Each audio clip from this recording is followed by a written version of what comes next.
Welcome back, algebrists. Okay, now I know that the homework wasn't very long, but we'll go ahead and get started and we'll check this one problem. That's awesome. I love this idea. It's so stupid. Awesome. Okay, if I want to be able to subtract or add these things, what do I need? I need a common denominator. So notation-wise, it can get weird because we need an LCD. But the LCD is the LCM of the denominators. So there's a whole lot of just ugly language. Do you want me to write LCM or LCD just to say what we're finding? LCD, the least common denominator. I'm cool with that. And this is all my scratch work right here on the side. Now, I would typically just do the scratch work inside, and I want to try that real quick. Rather than doing all this really specific work on the side, I want to see if we can just embed it in this problem and still do it. So let's just try this. Okay, for these, help me out. We're going to start factoring already, and we're just going to rewrite it without trying to do all the scratch work over here and see if we can make it make sense. I still have a y minus 1, nothing crazy there. How about in the denominator? How does this factor? And what came out? So a 3 is a factor in the denominator, and the other factor is a y plus 5. Does everybody agree with this? Now, these are actually nicer than doing it with the numbers, and we're going to see why here in a second. I'm going to leave an awkward space here. Minus, I still have a y plus 3 here, over, how does this one factor just right off the bat? 5 and a y plus 5. Now, what I've done here, and I'll just show you the least common denominator, the same thing as yesterday if I write these out, and I will write it out just to make sure we can all see it. If I'm trying to find the least common multiple of these two things, all we did first was we just factored it, right? Which is exactly what I've done here. Now, whether I write the factors right here or right here, I think I can do the same thing. Can you tell me what the 3 possible prime factors were of either denominator? Like, what's one of the common factors? They both have a y plus 5, so that's a common one. Any other prime factors that showed up in my denominators? A 5 and a 3. So what I have just seen, and without writing it all down, is I know they need a y plus 5, they both need a 3, and they both need a 5.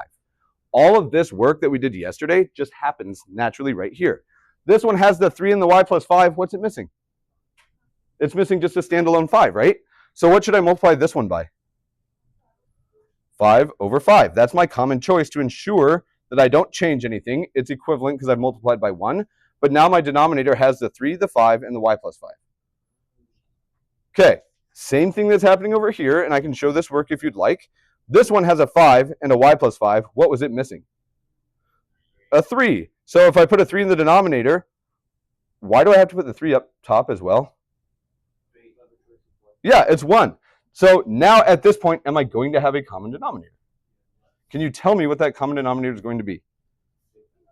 So you can expand it if you want to. I'm actually would rather not because we can save some time. It has, I lied, the 3 times 5 I think is reasonable. Multiply the numbers together, I'm cool with that. It has a 15, and what's the only other part? Here's my 3 times 5 gives me 15 in both of them. And the other one? Y plus 5. Now, if you can get to here, and we're going to pause, anybody struggle to get, let me rephrase this. Where were there issues getting to this point?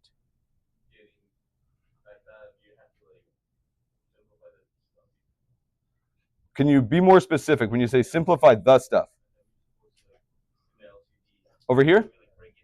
So check it out. I think we did. And that's what I was trying to get across, but I'll show you. This one factors as 3 and y plus 5, right? And then this one factors as 5 and y plus 5. So now if I did the same thing and I said, what's the LCD? Let's just run through the prime factors that we see and use it the number of times it shows up the most. There's a 3. What's the most number of times it shows up in either list? So there's a 3. What's the next prime factor? So not just y, but this is the whole factor. It's y plus 5, right? Is there another number before I write that one, though, Angel? The 3 showed up, and I got it once. Deal. Any other numbers? Just stand alone. 5, and it shows up once, and I have it once. Any other factors? And notice what just happened. What did we just, in this side work, what did we decide the common the common denominator was? If we clean this up. And notice we had the exact same things here. We can just embed this or put this in the problem as we're rewriting our fractions without doing all the side work on the side, all this scratch work, because we did the exact same thing. I just wrote it a little bit different. Okay, this is where if you're going to make a mistake, I think it's going to happen. What do I do with these? So up top, what happens with these? And what do I get?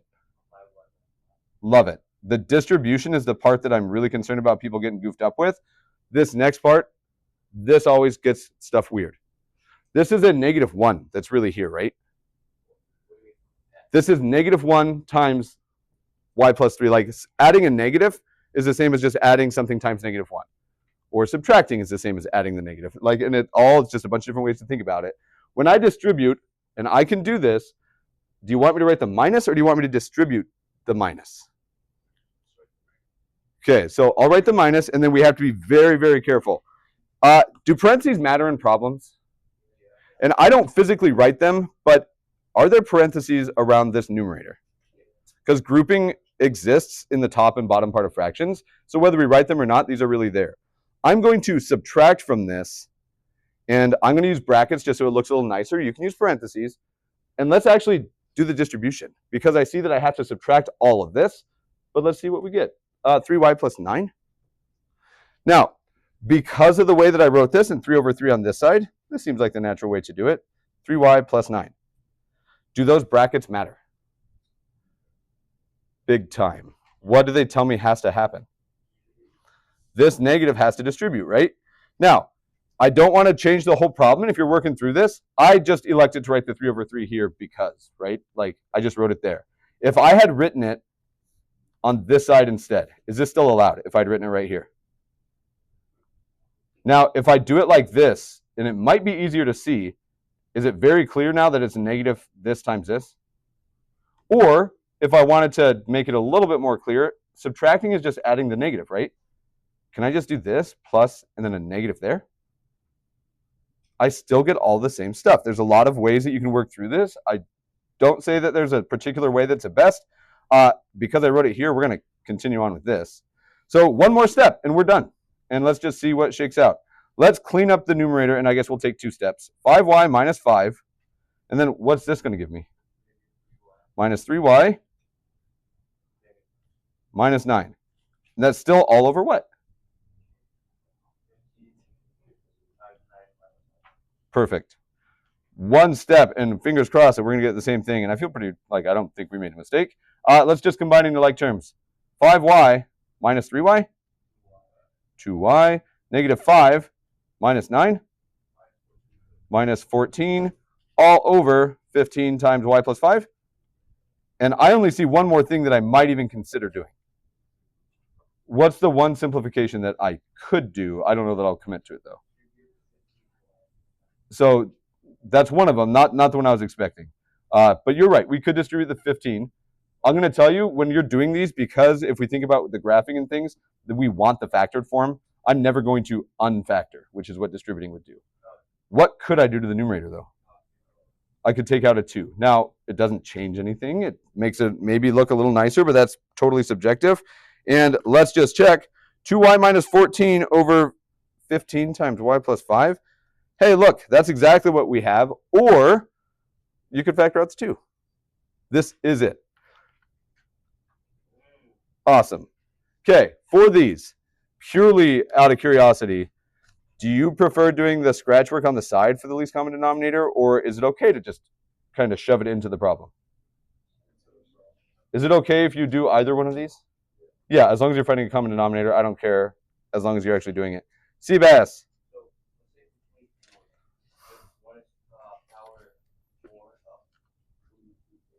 Say that again? What do you mean it's a power up? I'm going to factor it. I already know that this is x minus 1 times x plus 1. And this one has an x minus 1. You're going to ultimately, on 24, you're going to multiply by x plus 1 over x plus 1. That's going to give us our common. You factor it all the same. Factor the bottom, find the common denominator, and then shove them together. I'm sorry? I see this as a difference of squares, x minus 1, x plus 1. And then this has an x minus 1. It's just missing the x plus 1. Cool. All right. So For this, it's practice. We will get more practice, but I want you guys to put your names on this assignment. I want you to double check that your name is on the assignment. I want you to write minus how many at top. If it was 0, awesome. If it was 10, less awesome, but it happens, right? It's practice. I need to know.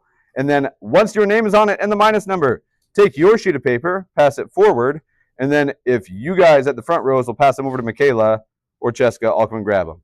And last little part, who did their assignment on their notes, and you can't hand it in? Lando.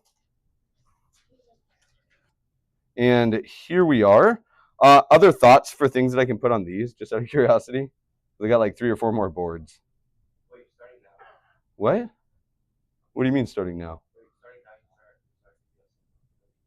I'm going to give you, every weekend, I'm going to give you some factoring stuff to make sure that we get better and solid at factoring. All right, keep that idea going. Let me know when you guys need a brain break, and we will. Cool. Not right now. I knew it was going to happen. All right, let's do one more example, and we are adding and subtracting, right? I don't remember what the last example was. I could have checked. But let's do, and I don't know, it's not going to be crazy ugly, but let's make sure we can do one. All right, I want us to do the following. We are going to do a lovely subtraction, and you don't want it to be super ugly, I assume. Okay, so here we go. 1 over 3x plus 1 over 6x minus 1 over x squared. Now, as we go through this problem, very similar, a little nicer to factor stuff, but misleading, I think, maybe on how, like it looks way easier. But it's the same approach. If we want to be able to add and subtract these things, they have to have a what? We need a common denominator. Now, the least common is always easiest. I'm going to suggest, instead of doing the very specific scratch work on the side, let's try to practice a little bit with just embedding it in here and just see if we can't pick it out. If we need a little scratch work in the problem, I'm cool with it, but let's just get going. I'm going to factor each of these down as much as possible, if possible, because not everything factors here, I don't think. Does 3x factor any further? It's a prime and a prime, right? Like x can't break down. This one just stays 1 over, and if you want to write 3 times x so it stands out a little bit more, you can. There's our first one. How about this second piece? And I'm going to leave an awkward space just so if we're whatever we're missing, we can add it in. Little awkward space for a choice of 1. Does this one break down at all? 2 times 3. So 1 over, and I'm going to make it here, 2 times 3 times x. Plus 1 over, and this one's going to feel odd. Do you want me to write x times x or x squared? It is minus. Thank you for that. That was a good catch. And I still didn't quite hear it. I'm sorry. X times x. If you want to write x squared, I think that's a more natural choice, but I'm fine with this. Now, at this point in the problem, and that was a minus, if we want to have a little bit of scratch work in here, we can. I'm going to do it just on this line. The LCD of this, we're just going to go through since we already have it all factored. It's just a little bit above. So let's check. Let's start with numbers. What's the smallest number that shows up in any 3 of these denominators? Number. 2. How many times does 2 show up in this list? And when I say this list, just to be very clear, I'm looking at the denominator. 0 times. In this one? 1 time. And in this one? In which list did it show up the most times? And how many times was it? So I know my common denominator has 1, 2 in it. And I'm going to put that check mark under the 2. What's the next number that's a prime factor of any denominator? 3 shows up once, and 0. In any of these 3 lists, what's the most number of times it showed up? Once. So my common factor has how many? 1 of them. There's only, and I'm going to put a check mark below them just to make sure that I've hit them. Last one. X. How many times does X show up here? Once. How many times here? How many times here? In which list does it show up the most times? The third. And how many times? Twice. So it means I have how many X's down here? And I agree with you. I'm apprehensive to say yes, 2 X's, because I don't want you to write 2X, but there literally are 2 of them, X squared. Okay. At this point, I can see my common denominator. It's this. You could call it 6x squared, which I probably would because it's not a terrible thing. And I'm actually going to do that. I'm going to commit to that right now. I'm going to call this 6x squared. If I want this to become a 6x squared, and notice I've left this space, so it's weird because we do this part, and then we're going to do, look at this, and we'll work down to here. So we're doing a weird order organizationally, but we can still make sense of it. Let's rewrite this then. My numerator here was missing, or sorry, my denominator had a 3, it had an x. What was it missing? It needed a 2. Anything else? It needed another x. So I have a 2x over itself, because this is just a clever choice of 1. Okay, this one has a 2, it has a 3, it has 1x. What is it missing? The other x. This one has an x and an x. What's it missing? Can I just write a 6 instead of a 2 times 3? Now, by embedding it, and I keep saying that word, do you guys know what embed means? Okay, to put together or put within. Like, it makes me think of website stuff where back in the early days, if you were making a website like a MySpace page or something and you wanted video, you would have to go into the actual code and you'd have to say embed this video, like put this video within this stuff. Like, we're just shoving it in. Okay, so we have our common denominator, and it's going to happen with all 3 of these, right? Can I now write this as a single fraction? Do you want to, or do you want to take a second to make sure we get everything right? Okay, so we can take small steps. I'm good with that. Let's just see what shakes out. What would this first piece become? 2x over, good, plus, what does this numerator become? X over 6x squared, because we've just made everything common, minus 6 over 6x squared. Now, if, like, I've only elected to write this step, I'm going to make that 6 a little nicer. I've only done this step based on suggestion. If you are comfortable skipping this one step, I'm comfortable with you skipping it. Okay, the only thing that we've changed is now that I have it all cleaned up, can I write it as a single denominator? And what is that single denominator? Indeed, whoever confidently whispered, I think it was Naomi. Now, this part, 2 approaches. You may, and I'm going to talk through this one, so before we write it, I'm going to use this hot pink color. I know that this is my numerator, 2x plus x minus 6. We could write this line, and it could be its own work, but here's my faith in you. Can you do this without writing it here? Because I can see it right here. Can you tell me what 2x plus x is? It's 3x, right?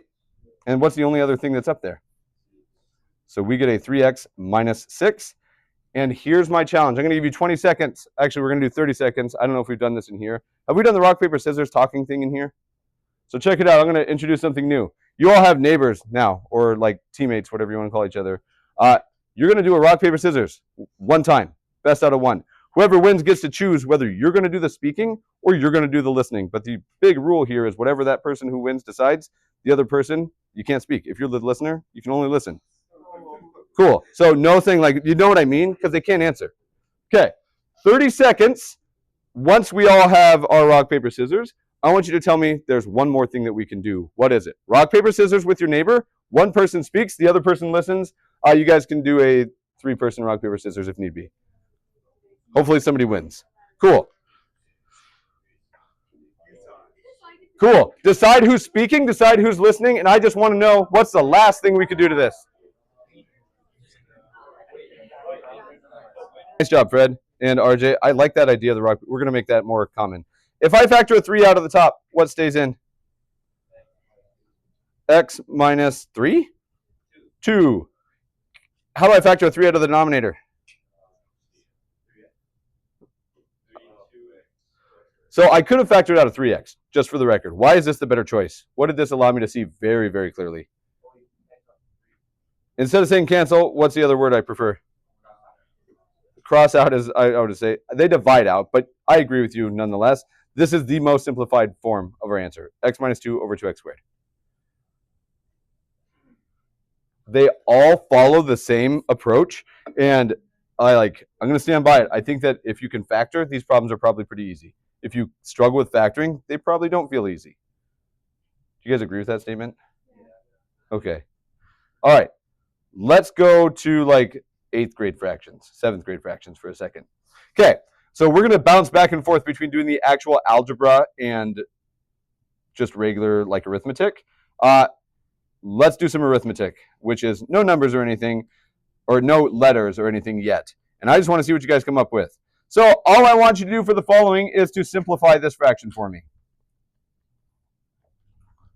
Okay, I'm going to give you guys a couple of minutes for this one because they're going to get kind of ugly.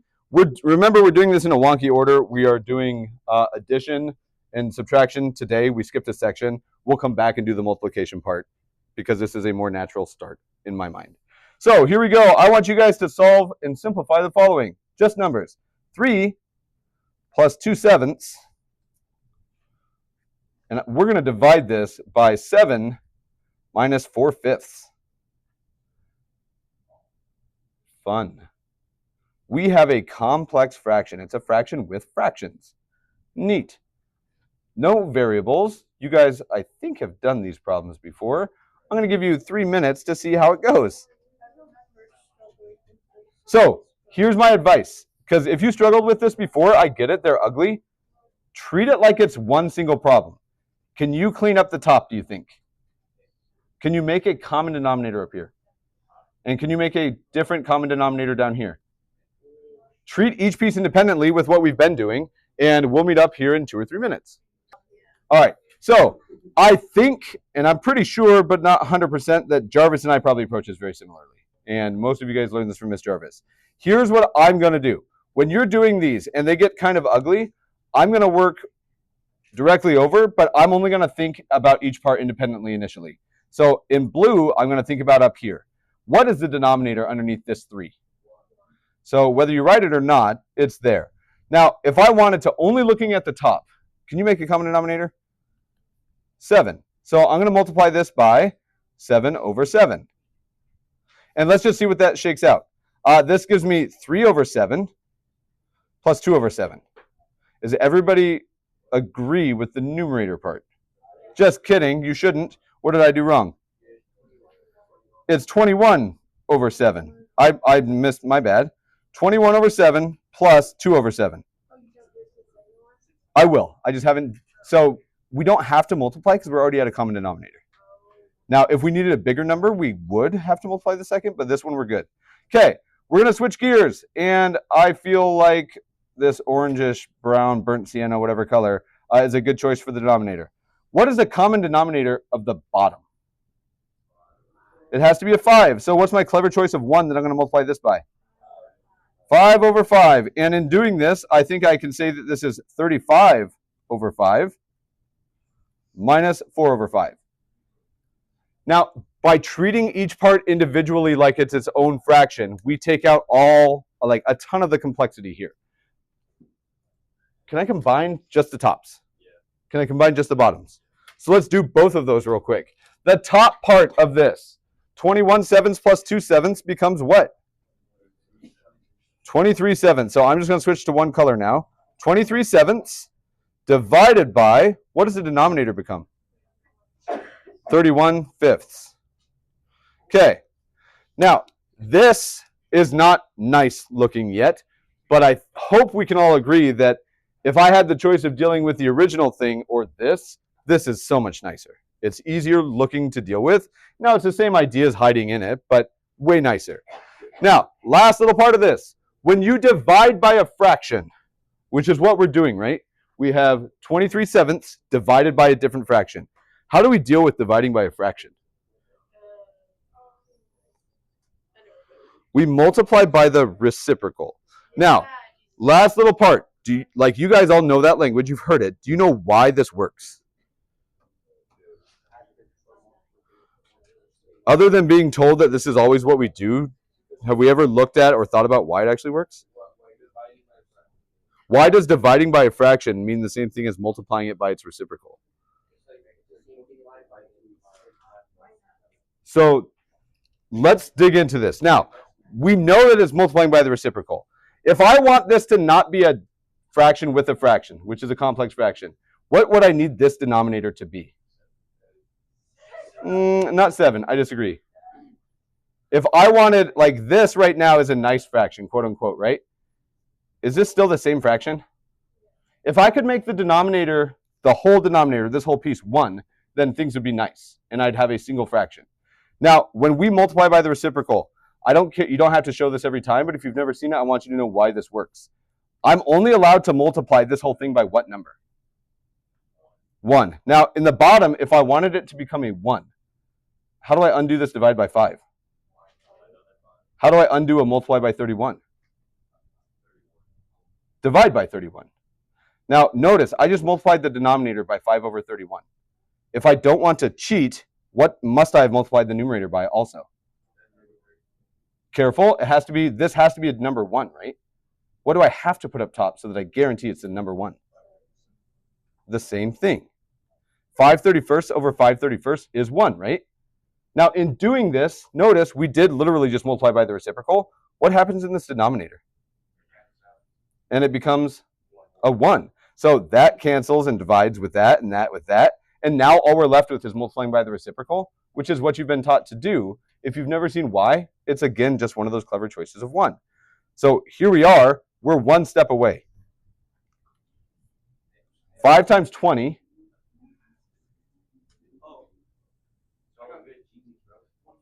Thanks, man. 5 times 20 is 100, plus 5 times 3 gives me 115. Over 7 times 3 is 21, but there's one more 7 in there, 217. And look at that, we have a simplified, lovely, wonderful fraction.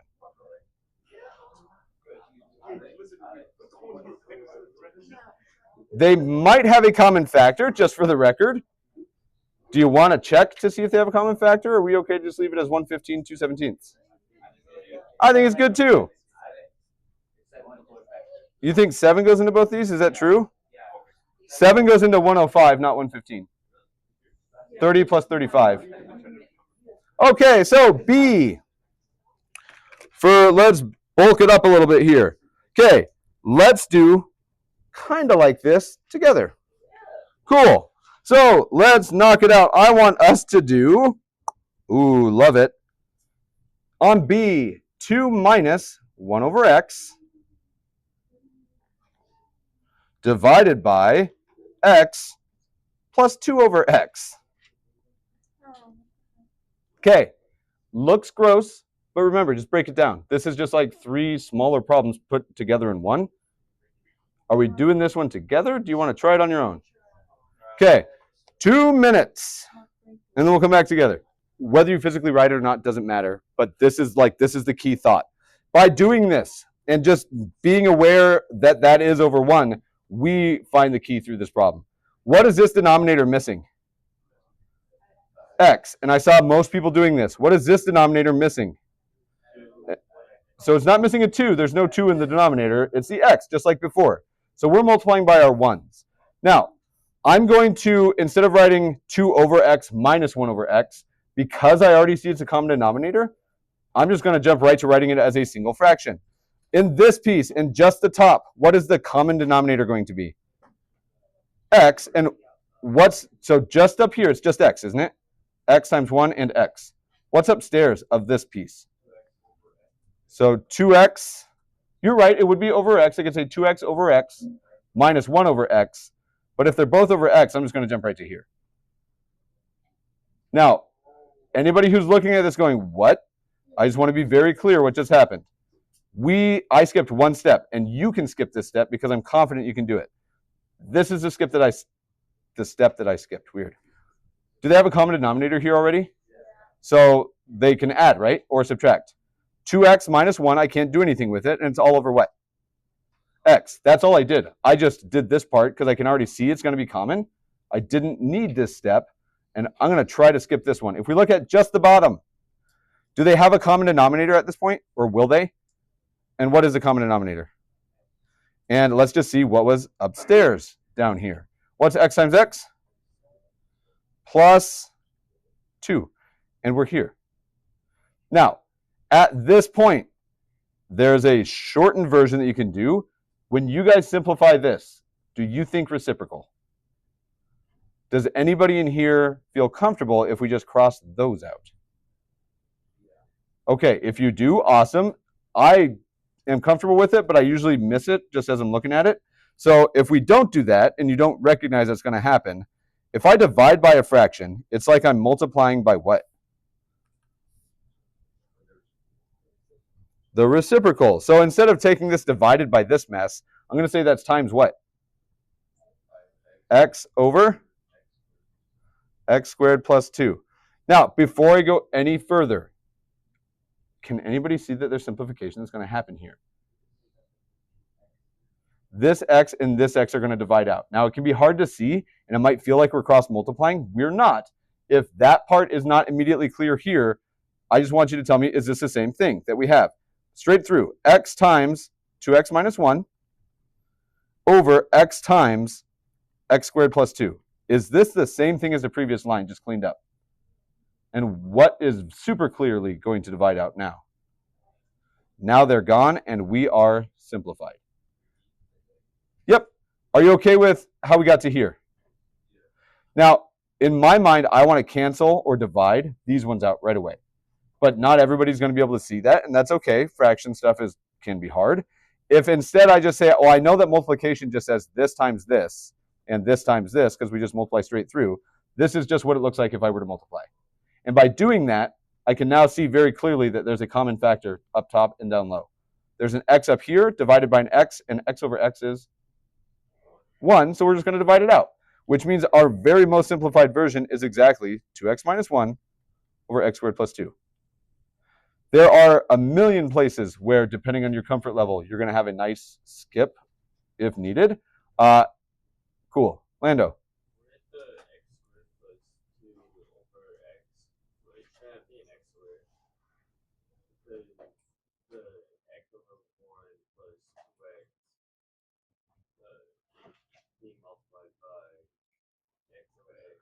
Can you tell me when to stop, because I'm not sure where you're looking.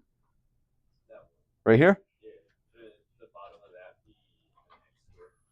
It should not, because did we multiply this by anything? So it was just x. That's what we decided to have our common denominator. Cool. All right.